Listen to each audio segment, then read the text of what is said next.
الرجيم بسم الله الرحمن الرحيم لا يحب الله الجهر بالسوء من القول إلا من ظلم وكان الله سميعا عليما. سورة النساء 148 نمبر آیت. اللہ تعالیٰ فرمائے کہ لا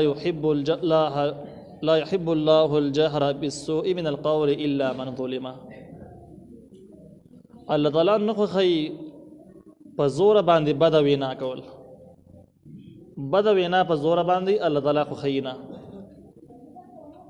الا من ظلم، مگر حق کس چی باقی مانی ظلم مشی نو اگه خیر دی اگه اللہ تعالیٰ بدی نشی پڑاگا مانی پا زور مانی بد وینا داسی شی دی. دیگه د مفسرینو اقوال شته دی، خو صحیح خبره دا ده دغه ټول اقوال اصل کې یو شی دی، دغه فرق ډېر نشته. جهر بالسوء من القول په زوره باندې بد وینا ته ویل کېږي، او بد وینا د غیبت ته هم ویل کېږي، بد وینا د کفر کلمې ویلو ته هم ویل کېږي، او دغه شان ده کې د بد وینا د خیري کول چې کوم خیري چې هغې ته هم ویل کېږي. نو په دې وجه باندې چا داسې معنا کړې ده چې لا يحب الله الجهر بالسوء من القول الا من ظلم، نه خوښوي الله تعالی په زوره باندې بد وینا کول، چا بد بیانول په ډاګه باندې، الا من ظلم، مگر هغه سړی چې په هغه ظلم شوی نو هغه د خپل ظالم بد بیان کې خیر دی، جایز دی، او دا په غیبت کې نه راځي. دویم قول مطابق که جهر بالسوء نه مراد خیري کول شي، بیا به داسې معنا چې الله تعالی خیري کول نه خوښوي، د چا خیري نه خوښوي الا من ظلم، مگر هغه سړی چې په هغه ظلم شوی دی دغه خیري خوښې دي هغه بد نه شي. او حدیث هم د دې مضمون تایید کوي. نبی علیہ السلام فرمایي چې د انسان په اوږه باندې یو دو فرشتې ناست دي، د انسان اعمال لیکي، او کله چې د انسان خیري چاته کوي نو خیري کوي که دعا کوي هر څه چې کوي نو فرشته ورته وایي چې ستا دپاره دې هم داسې وي، که دا دعا د بل مسلمان دپاره غواړي نو فرشته ورته وایي چې دغسې د الله تعالی ستا دپاره هم داسې وکړي، او که دا خیرې کوي نو هغه فرشته ورته وایي چې ستا دپاره دې هم داسې شي. د دغې نه معلومېږي دا چې خیرې کول ښه کار نه دی. البته چې کوم سړی مظلوم دی، مظلوم خیرې کولی شي، هغې ته فرشته بیا ازار نه کوي، خیرې ورته نه کوي، هغه دپاره بیا داسې نه وایي چې ستا دپاره دې هم داسې وي. او دریم قول که د جهر بالسوء نه مراد د کفر کلمه شي، ځکه مخکې د منافقینو باس تېر شوی دی، کافرانو باس تېر شوی دی چې تاسو د الله تعالی دشمنان د کافرانو سره دوستي مه کوئ. کم کسان چې کافران دي د هغې سره دوستي مه کوئ، چا چې دوستي د هغوی سره وکړه په هغې کې شمار شي. مخکې دا مضمون تېر شوی دی. د هغې په مناسبت باندې د ځینې علماو رایې دا د جهر بالسوء نه مراد د کفر کلمه ده، داسې الفاظو باندې تلفظ کول چې هغې باندې انسان کافر کېږي هغه ته مراد دی. نو بیا یې معنا دا شوه چې په ډاګه باندې د اسلام سپکاوي او د کفر کلمه ویل دا ناجایز دي، دا کفر دی په خپله باندې، الا من ظلم، مگر هغه سړی چې په هغه باندې اکراه وشي، زور پې وشي، زور پې وویلی شي.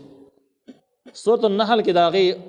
داسې مضمون بل شته چې الا من اکره وقلبه مطمئن بالایمان، کوم سړی باندې چې اکراه زور وشو د کفر کلمه پې وویلی شو، دغه زړه په اسلام باندې مطمئن و نو په دې باندې څوک کافر کېږي نه. حاصل یې دا چې دا ټولې معنی ته مراد دي. هم د غیبت مراد دی چې په ډاګه باندې غیبت کول ښکاره باندې، په ډاګه د چا خلاف سوچ وسوسه راشي خیر دی، په هغې الله انسان نه نیسي، خو په دغه الفاظو باندې په دغه باندې جهر کول، له چا بد بیانول، دا هم د الله تعالی بدي شي. د کفر کلمه په زور باندې ویل دا هم د الله تعالی بدي شي، او دغه شان ده کې خیرې کول هم بدي شي. خو چې چا باندې ظلم وشي نو ظلم په ټیم کې دغه ظالم بد بیانول هم جایز دی. د ظلم په وخت کې د کفر کلمه د اکراه د مجبورۍ په بنیاد باندې ویل، د ځان بچ کولو په خاطر باندې ویل، دا هم جایز دی. او دغه شان ده کې د ظلم په وخت کې خیرې کول هم ظالم ته جایز دی کېدی شي. او د دې ډېر مثالونه واضح شته دی. لہذا جهر بالسوء نه مراد دا درې واړه څیزونه دي. وکان الله سمیعا علیما، او دی الله تعالی اورېدونکی او پوهه. دا دو صفتونه ذکر شو چې یو سمیعا دی بل علیما دی. سمیعا کې دې خبرې ته اشاره ده چې الله تعالی د مظلوم आवाज اوري، او اورېدلو مطلب دا ده چې الله تعالی ولې قبل د مظلوم خیري قبلېږي، دې ته اشاره شوه. عالمن خبر الله تعالی خبر دی ظالم په حال باندې خبر دی ظالم پیژني داغي پر نیولو باندې پويږي دغه شان د کې کوم انسان چې ظالم بد بیانوي د هغې نه انتقام اخیستل غواړي نو دغه انتقام اخیستل باندې هم الله تعالی عالم دی خبر دی او د ظلم نه د بدل اخیستلو طریقه دا ده سورة النحل کې به وروسته راشي چې فإن عاقبتم فعاقبوا بمثل ما عوقبتم به که تاسو د ظالم نه انتقام اخلئ نو دومره انتقام ترې واخلئ چې څومره زیاتی تاسو سره کړې دی او بل ځای کې دا مضمون داسې دی فاعتدوا علیه بمثل ما اعتدى علیکم دومره تجاوز به ظالم باندې وکړئ چې څومره تاسو سره کړې دی نو عالمان کې دې خبرې ته اشاره شوله چې د هغې نه به حد نه کوئ د هغې نه به خوا نه وړئ زیاتې به نه کوئ که زیاتې تاسو وکړو نو زیاتې په اسلام کې قبول او منظور نه دی ان تبدو خیرا او تخفوه که تاسو ښکاره کوئ نیکي او تخفوه یا پټه کوئ او تعفو عن السوء یا تاسو معافي کوئ د یو بدۍ د ظلم معافي کوئ فإن الله كان عفوا قديرا یقین الله تعالی معافي کوونکی قدرت والا دی دې ځای کې هم د دې په وضاحت کې د مفسرین اقوال او احتمالات شته اولنې قول دا دی چې ان تبدو خیرا او تخفوه که تاسو ښکاره کوئ نیکي او که پټه کوئ عامه نیکي څه قسم نیکي او دغه نیکو کې یو دا هم دی چې او تعفو عن سوء که تاسو د ظالم ظلم معاف کوئ چا سره ظلم کړی دغه معاف کوئ او دویمه معنی دا ده چې ان تبدو خیرا که تاسو ښکاره کوئ احسان مندي احسان کوئ د بل مسلمان سره تاسو ښکاره ښېګړه کوئ نو ښېګړه کول د مسلمان سره دا نیکي ده خو دا عامه نیکي نه ده نیکي دوه قسمونه دي یو د الله تعالی تابعداري کول عباداتو کې او یو د الله تعالی تابعداري کول په معاملاتو کې په انساني حقونو کې نو د دې وجه نه خیرن کې دویم احتمال دا ده چې دې نه احسان مراد شي که تاسو ښکاره کوئ یو احسان د یو بل کس سره او تخفوه یا دغه احسان ورسره کوئ پټ ښېګړه ورسره پټه کوئ او تعفو عن سوء یا تاسو معافي وکئ د بدۍ نه د ظلم نه د ګناه نه فإن الله كان عفوا قديرا یقین الله تعالی معافي کوونکی قدرت والا دی علماء لیکلي چې په دې کې ترغیب د دې خبرې ته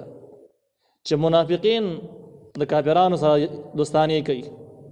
خو تر څو پورې چې دغه دوستاني د دوی پټې د ښکاره نه دي او اسلام مخې ته ښکاره په ښکاره باندې ډال شوي نه دي تر هغې پورې د تاسو د دوی د کافرانو حکم په دوی باندې مه لګوئ او د کافرانو غوندې عمل ورسره مه کوئ معاف کوئ او دا معاف کول یې وایي ښه دي فإن الله كان عفوا قديرا الله تعالی معافي کوونکی قدرت والا دی یعنی الله تعالی لوی ذات دی د ظالمانو او د مجرمانو په انتقام باندې ښه قادر دی بیا هم اکثر مجرمان معاف کوي او د هغې نه انتقام نه اخلي انسان کمزوری دی نو انسان له پکار دی د الله تعالی په اخلاقو بس اتباع وکړي څنګه چې د الله تعالی اخلاق دي چې هغه مجرمان معاف کوي اکثر یې معاف کوي باوجود د دې چې انتقام ترې اخیستی چې څوک تپوس هم نشي کولی خو بیا یې معاف کوي نو ښه خبردار سره مجرم معاف کړي خو مجرمانو کې قسمونه دي یو قسم هغه مجرمان دي چې کوم پیشور مجرمان دي مستقل جرمونه د هغې پیشه ده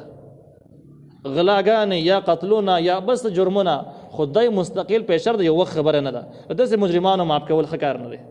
بلکې داسې مجرمانو انتقام اخیستل د بهتر عمل دی په دې خاطر باندې چې د ظالم د ظلم حوصله ماته شي د کار پرېږدي او یو جرم او ظلم هغه دی چې هغه اتفاقي وشي یو پیر وشي بیا نه کوي داسې لکه یو سړی ګاډه چلی په خطا کې بل کس په خطا کې ووښي خدای کار نه دی مخکې دا کار نه دی کړی وروسته بیا احتیاط کوي خو خطا کې دا واقعه وشوله یا به یو ځای کې خطا شو بس یو غلطي ته وشوله خو د مخکې نه دا پیشه نه وه داسې چېرته نه وکړي اتفاقي حادثه وه نو په دې حادثاتو کې معافي کول دا بهتر عمل دی او چې کله مستقل پیشه د پیشور سړي معاف کول ښه کار نه دی دا جرم دی نو په دې ذکر کې الله تعالی دو صفتونه ذکر چې الله تعالی قدرتونه والا دی په هر څه لاس رسي بیا معاف کول کوي نو انسان له پکار د چې باغې بس اتباع وکړي انسان هم معاف کول وکړي ان الذين قنها کسان یکفرون چې هغوی کفر کوي بالله په الله تعالی باندې ورسله د الله تعالی په پیغمبرانو باندې ويريدون او اراده لري ان يفرقوا بين الله ورسله چې دې جدایي راولي په ایمان خپل کې په منځ د الله او د رسولانو کې ويقولون دیوای نؤمن ببعض من ایمان راوړو په بعض پیغمبرانو باندې ونکفر ببعض من انکار کو د بعض نورونه د دې مخاطبین اهل کتاب او يهوديان دي. يهوديانو به داسې خبره کوله چې موږ په تورات باندې ایمان راوړی دی، تورات آسماني کتاب دی او قرآن نه منو، او د تورات په وجه باندې موږ جنت ته لاړ شو. عیسایانو به هم دا خیال کاو، دا سوچ به یې کاو،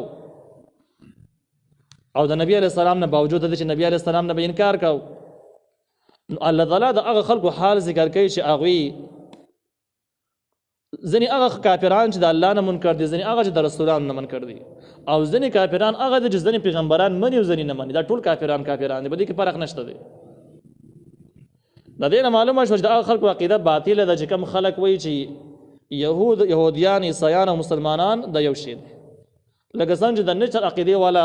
اصول دي، کوم چې سر سید احمد خان په خپلو کتابونو کې لیکلي دي چې عیسایان به هم جنت ته ځي، د دې زمانې عیسایان، یهودیان به هم ځي، مسلمانان به هم ځي، او دا ټول وایي د درې واړه د یوې مور زامن دي. هغه وایي.